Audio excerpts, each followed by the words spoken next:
For the rest of the day, every servant Hassana came in contact with threw glances at her, almost as if they hated her for being so close to Rami. Rami, on the other hand, snuck into Tariq's room and stole his laptop. In his room, he hoped Tariq was stupid enough to use a password he could easily override. To his astonishment, he broke the code and cloned the laptop, mirroring Tariq's laptop with his own. "Such a dunce," he muttered to himself, laughing. Soon he was searching for anything to implicate his brother. While searching, Tariq barged into his room, furious. "Why did you take my laptop?" Rami responded nonchalantly. "I needed new movies from your laptop." "You're so stupid, Rami." "I am stupid. You're a dunce. Who spells their name backward as a password?" "So dumb," Rami said, laughing out loud as he poured himself a drink. "You want some?" he asked, smiling. Tariq snatched his laptop and stormed out, muttering insults under his breath. He wasn't too concerned about Rami, though. He assumed Rami was too drunk to comprehend any details that could jeopardize his plans. 2 days later, before 8 p.m., when Ismail usually brought up his father's tea, Rami went up to his father's room for the first time in months. He looked frail and lean. "Baba, it's me, Rami." His father looked up, surprised but pleased. "Rami, my son, where have you been? For a long time I requested to see you, but you declined and never showed. Is that how much you hate me?" Rami's voice was filled with emotion. "No, Baba, I'm sorry for my behavior. I should have come to see you earlier. I want to do better." He went on his knees, tears streaming down his face. Mr. Al-Karim embraced him, his own eyes misty. "It's never too late, my son. I'm glad you came. When I'm gone, you need to be by your brother's side. Baba, you're not going anywhere. You will be fine." Just then, there was a knock on the door. It was Hassana with the antidote mixed into Mr. Al-Karim's usual tea. "Where is Tariq?" his father asked, expecting to see his older son. "Baba, Tariq is not available tonight, so I'm here in his stead. Drink this. You will feel better soon." After taking the tea, he held his son's face and kissed his forehead. Rami put him back to bed and covered him with the duvet properly. "Have some sleep, Baba. I will be back to check on you later," Rami said.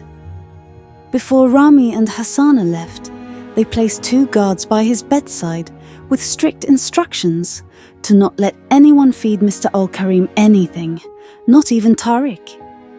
As the clock struck 8, Ismail climbed up the stairs with the usual tea. But before he could make it to Tariq's room, Hassana ran into him, knocking over and breaking the cup and its contents on the floor. Ismail was annoyed, but Hassana kept apologizing and promised to clean up the mess. Immediately, Rami, from the living room, called out to Ismail to join the other male servants on an errand for him. Ismail wanted to object because it was time for Mr. Al-Karim's tea, but Rami told him insisted that someone else would handle it. Tariq waited impatiently for the knock on his door, but nothing happened. He stormed downstairs looking for Ismail. Seeing that he was nowhere to be found, he instructed another servant to bring up tea to his room. That night, he poured a huge amount of poison into the tea, enough to kill his father instantly. As he entered the room, he was shocked to see 2 bodyguards by his father's side. "What are you guys doing here? Who asked you to be here?" "We were asked to stay by his side." An argument ensued, with Tariq insisting on feeding his father the tea. Mr. Al-Karim was awoken by the noise and asked what the problem was. Tariq narrated how the guards were preventing him from giving his father his daily tea. Mr. Al-Karim said he already had his tea from Rami on his instruction, but Tariq said he never asked Rami to do that. Immediately, Rami entered the room with the family doctor, who he had earlier instructed to run blood tests to check for poison. Baba already had his daily tea. Seeing that this was not a good time to end his father's life, he decided to retreat. As he headed for the door, he was blocked by the two security guards. Rami said rather confidently, "Tariq, why don't you tell Baba here what's really in that cup? If you don't, I will." Tariq's face contorted with rage. "What are you talking about, Rami? This is just tea." Rami stepped closer, his voice icy. "Then drink it." Tariq stood there nervous and confused. "It's not my tea. I am not a fan of herbal mixtures, you know that." "Since when? You can't drink it, can you?" "No, you can't, Tariq. Because it's poison. You've been poisoning Baba for a long time, haven't you?" Mr. Al-Karim looked at Tariq, his eyes wide with shock. "Is this true, Tariq? Have you been poisoning me?" Tariq stammered, "Baba, no, it's not like that. Rami is lying." Rami shook his head. "I'm not lying, Baba. I've seen the evidence. Tariq has been siphoning company funds and planning a hostile takeover, using your ill health as the basis." Mr. Al-Karim's voice trembled with rage and betrayal. "Tariq, how could you do this? Your father?" Tariq's facade crumbled. "I did it for the company, Baba. You were too old, too weak to lead. I was just trying to secure our legacy." "Our legacy?" Mr. Al-Karim spat. "You would kill me for power." The room fell silent, the weight of Tariq's betrayal hanging heavy in the air. Rami turned to the doctor. "Please, doctor, tell Baba the results." The doctor stepped forward, his voice steady. "Mr. Al-Karim, the tests confirmed that there was poison in your system. Rami is telling the truth." Tariq's face twisted with desperation. "Baba, please." "Enough!" Mr. Al-Karim's voice thundered. "You are no longer my son. Guards! Take him away!" As Tariq was dragged out, screaming and struggling, Mr. Al-Karim slumped back into his bed, exhausted and heartbroken. Rami knelt beside him, his voice soft. "I'm sorry, Baba. I should have seen this sooner." Mr. Al-Karim reached out, gripping Rami's hand. "You did well, my son. Thank you." A year had passed since Hasana first set foot in the Al-Karim mansion.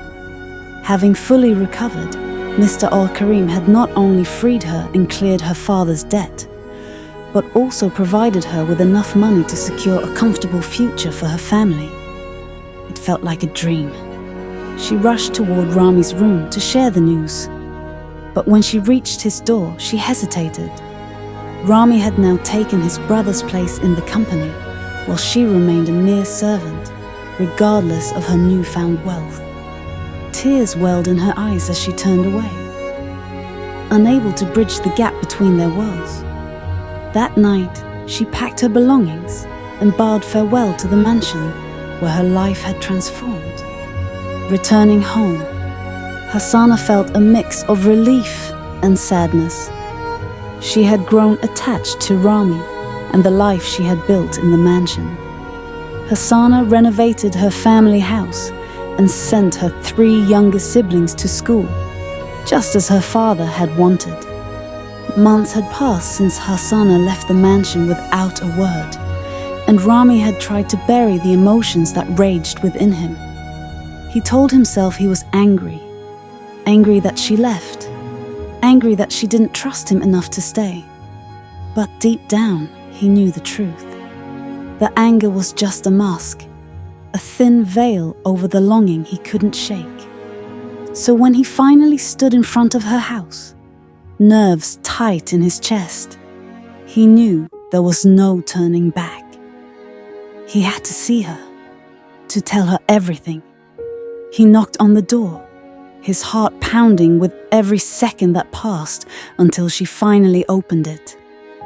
Hasana stood there, her eyes widening in shock, and for a moment, neither of them spoke. The world seemed to pause as they took each other in, months of unspoken words hanging in the air between them. "Rami, what are you doing here?" she finally asked, her voice barely above a whisper. He stepped forward, unable to keep the distance between them any longer. "I'm here because I couldn't stay away anymore, Hasana. I tried to hate you for leaving, I really did, but I couldn't. Every day without you felt like a lifetime. You left without saying goodbye, and it tore me apart." Her gaze dropped to the floor, guilt evident in her eyes. "I'm sorry, Rami. I thought it was for the best. We're from different worlds. I didn't want to complicate things." He shook his head, his voice soft but firm. "You think our different statuses matter to me? Hasana, I don't care about any of that. I care about you. From the moment you walked into my life, everything changed. I've tried to forget you, to move on, but I can't. I'm in love with you, Hasana." Tears welled up in her eyes as she looked at him, and he continued, his voice filled with emotion.